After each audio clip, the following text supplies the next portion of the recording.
how you doing, baby? Happy Friday. And today on Coffee and Conversation with your girl, Shakenya. When you get a minute, go to that YouTube channel, Shakenya, and hit subscribe, guys. Look at some of the videos.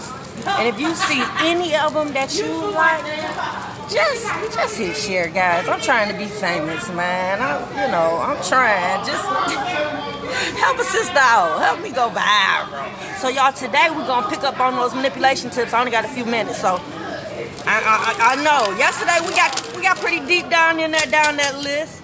Yeah, we stopped at 23, which was the butterfly effect. And this is when because we're talking about the manipulation tips that your baby mama, your baby daddy use on the child against you after y'all break up.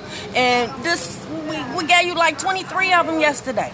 So the butterfly effect, I know if you look it up, it might mean something else, but when I use it in the terminology that I use it for, I use it when the person that's using the manipulation tips allow people to see something that's not there. That's about the best way I can put it.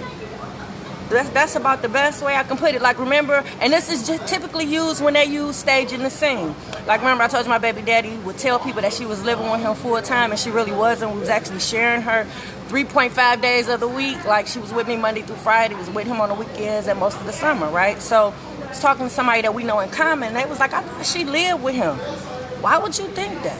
I know you don't see me all the time, but why? Because I drop her off regularly every Friday. I share her equally because I'm not a selfish parent. Yeah, you're going to see her. If she want to go see him in the middle of the week, if I have time to drop her off, I'm going to drop. Yeah, I'm not that parent, right? It takes both of us to raise the child, right? So, yeah, why would you do that? But do you know 3 years' time she was living with him? I ain't seen her and talked to her in 4 years. Ever since the day I dropped her off over there. I ain't seen her since. He don't call me. I don't know what's going on with her. How is that? Ain't no way to treat nobody's mama. That is no way to treat no mama. Why that missed her, I don't know. Like I said, I didn't have anybody on my side of the family that disrespected their mama or didn't have a relationship with their mother. He didn't have anybody on his side, so neither one of us had any influences. So why was she? I know. That's the butterfly effect. People were seeing that she was living there before she was even living there. But in all actuality, she ended up living there because that was the plan and that was the mission. 24 was the mirror effect. And we did a whole week on the mirror effect because you got to think about when a mirror is broken, it turns into shattered pieces. So with the mirror effect, in however way it's being used on your child, it's going to come out in different ways. It can come out as ways like you seeing some of them quirks that you had with the baby mama and the baby daddy used to get on your damn nerves. You will see it in the baby. Now, it could be that the child is picking up characteristics from the parent just from being around them, but it also could mean that they're teaching the child to do that. Like, I would get so mad when she would come to me with stuff at the last minute because that's something that I'm teaching all my kids not to do. I hate I like planning for stuff. I don't like scrambling. I don't like waiting until the last, oh my God, we got to know. If you know ahead of time, you can plan for it. That way it'll be a smooth transition. That way if any hiccups or anything come about, you can deal with them. So she would do that from time to time. And that right there was an irregard towards me because you notice I don't like this, right? But if you got the other parent that's cheering her on and making her do that, or they continue to do it in front of her to make it seem like it's okay. Yeah, it ain't hard for y'all to work together. I'm trying to tell you, it is not hard for y'all to stay on the same page. So the mirror effect can come out in that way. The mirror effect can come out with your children being the complete opposite. Ooh. The complete opposite of what you're instilling in them. Oh, the mirror effect can come out in so many different ways. Or you can be looking at the reflection of your child and they look just like you. And not just physically look like you. Everything you do, like that baby, she was just like me. Now you see how some parents, or some kids, as they grow up to become adults, how they develop self-hate. Because if you got a parent that's demeaning this other parent, talking down about this other parent, making this parent seem like they so low to where this child is looking down upon them. Fix it, Jesus. Fix it, Jesus. All right, moving on. Number 25 was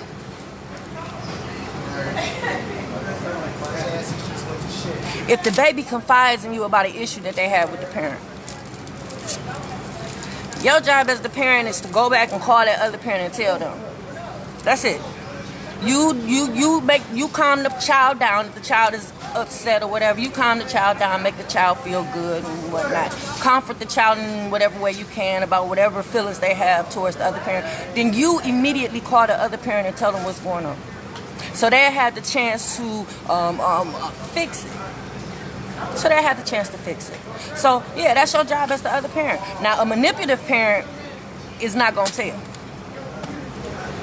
When that child confides in a manipulative parent, that parent is going to use that as inappropriate conversation.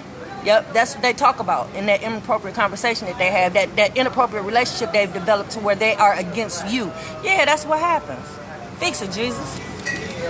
So yep, so you never fix the problem, so therefore the child is mad at you and really don't have no reason to be mad, but by that child not having a reason to be mad, the parent has to create it. So either they're putting their problems and their reasons onto that child's shoulders, or they're allowing problems to persist. Like, what if my child was mad at me about something? What if she confided in him about something and he didn't tell me? So she actually walking around here hating me and got a reason to be mad at me because it was a problem that I never solved. Why? Because I didn't know about it. Ain't that something? I know. Fix it, Jesus. So yep, that's a manipulation tip. Number 26. Not correcting that child when they disrespect that mama or that daddy. Yep. Not correcting that child when that child disrespects that mama and daddy. Remember when she raised her voice at him and I checked her in the car to where I know he heard? When he sent me that screenshot of her calling me by my first name and debating if she was going to give me something for Mother's Day. I can't do nothing but laugh about that. Saying, how can you not get somebody something for Mother's Day? They get up every morning, take you to school, pick you up, take you to practice, pick you up. Never miss a game, never miss an event, and manage to cook dinner at night, and manage to paint your room, and manage to decorate your lockers. Why wouldn't you want to give me a Mother's Day gift? And when she called me by my first name and said she didn't, why wasn't it a follow-up text from him correcting her for calling me out my first name for one? And then giving her reasons why she should want to get me something for Mother's Day. That's a manipulative parent. I should have known something then. Yep, I should have stopped her from going over there then. Yeah, but I didn't. That's my fault. It's all on me. Yep. The after effect. Like in my situation, it tore my whole family apart. So all my children are at odds with each other. I'm starting to see depression and disorder starting to set in as to where we didn't have those issues before. Before the child left, the boys was out with their own, on their own. One was with their family, one was with their own. They had their own thing going on. My oldest daughter was in nursing school. My youngest baby was at Cass Tech High School. Come on, fix it, Jesus. We was doing well. They were working with me in the cleaning company. They had buildings to themselves. They was getting paid. Fix it, Jesus. Fix it, Jesus. They was working with me on the radio show. They were helping me film the trailer for my book, Dysfunctional Family Not. Like, my kids was working with me. They were mentors in the youth program. They volunteered at every event we had. God damn, as a mama, what else could I do? Fix it, Jesus. Fix it, Jesus. So the after effect is, after she was pulled out, everything started happening. Everything started going wrong, it seemed like. And things could have been going wrong anyway, eventually. That probably was their path. But when I tell you we was doing good, and then as soon as that baby was pulled out, everything started happening. Well, that parent that caused all this to happen will use the after effect as the reason why they did what they did. See, if I wouldn't have pulled her out, then she would have did this, or she should have did that, or she would have ended up like this, or they would have been able to influence her like that. No, you can't use the after effect. For you to pull a child out of a parent's life and there's no abuse or neglect, you got to have a reason. You got to have a reason. You can't use after the fact as your reason. You got to have a reason why you pulling that child out to begin with. You got to. You got to make sense of it all. You don't just have a child just drop off the face of the earth, don't have no communication with their siblings, and no reason why. Come on now, fix it, Jesus. Do you know that's where the psychological damage come in at? I know. We got control over all of this. Number 28 is changing roles.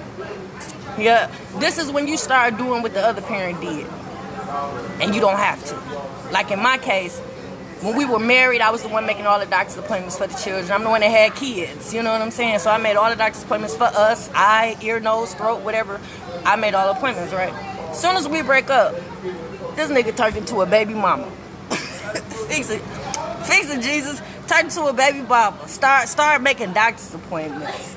Start taking her to her physicals. Like, what the fuck why do you have to do that? Why do you? And you know, when I find out, after I've made their appointment for their physicals, my daughters were athletic. They were both in basketball, they were both in volleyball. The baby played golf and cheerleading, right? So when it was time to go to their physical, this happened twice.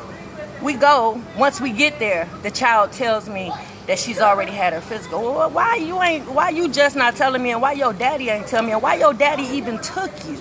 That's changing roles. That's manipulation technique. Yep. That's when they sit and start taking and assuming the role that you do, and they end up trying to cancel you out.